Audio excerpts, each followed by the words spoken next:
Diego Bandito. Go Diego! Go Diego! Go Diego! EDSA. Ang kamot sa mga angkol, itaas ang kamot sa mga angkol. Bunalikol, bunalikol, bunalikol.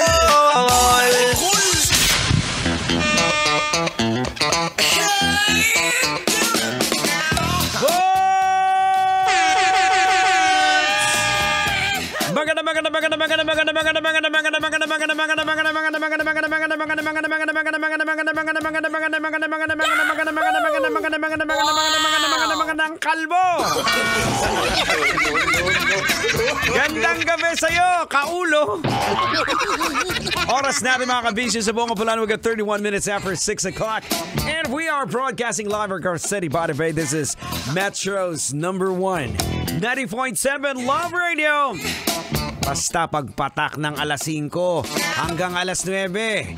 Kailangan pa bang i-memorize yan? Basic! Programang EDSA na! EDSA! Siyempre mga kabisyo, eto. Hindi na natin patatagalin to. Pag-usapan na natin to. Sumapi raw ang kaluluwa ng biktima sa katawan ng pinsan nito at idinitalye ang kalunos-lunos na sinapit niya. Oh no! Kung saan pa nagpira-piraso umano ng sospek ang kanyang katawan at sinunog ito. Dagdag pa sa ulat, sumanib ang kaluluwa sa kanyang pinsan upang mayakap ang kanyang mga anak. Nais din umano ng kaluluwa ng biktima na makamit ang hustisya at mawala sa kanyang bayan sa tarangan ang sospek na kanyang pagkamatay na si alias Diego. Teka lang. Hindi ako yun, ha? Bakit sa dami-dami ng pangalan ng suspect, Diego? Bihira naman, oh. O sige, huwag na natin patagalin to. Logican na natin to, Tang. Ay, sige, huwag mo nang patagalin para maimasmasan. Logican mo na yan. Logican na yan! Logican na yan! Alright, mga kabisyo, logican na yan.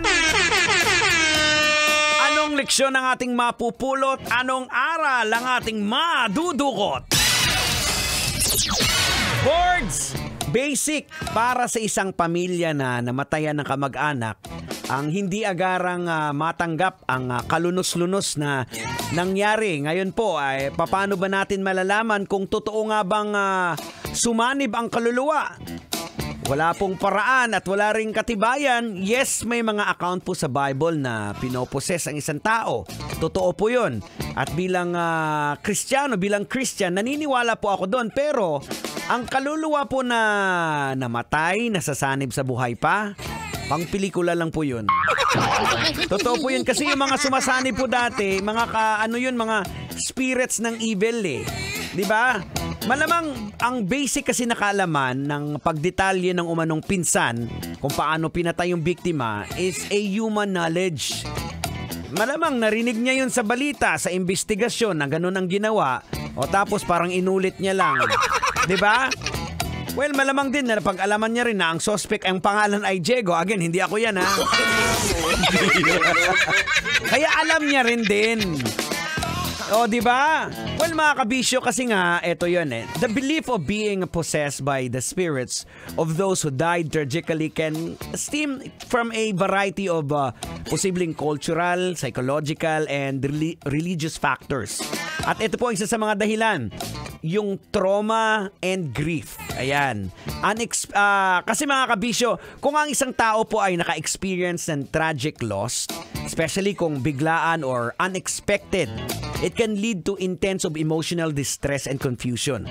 Sa ganito, vulnerable po yung state ng individual and may be more susceptible to believing sa mga supernatural explanations for their experiences, including po yung feeling of being possessed by the disease. Halimbawa, parang asawa mo, Col.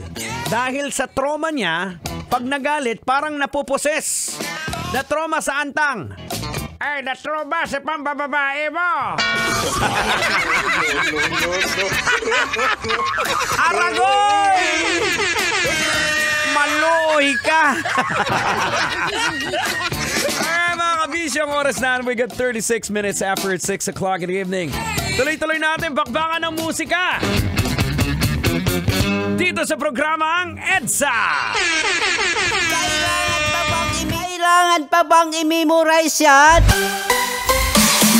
Love Radio. Basic!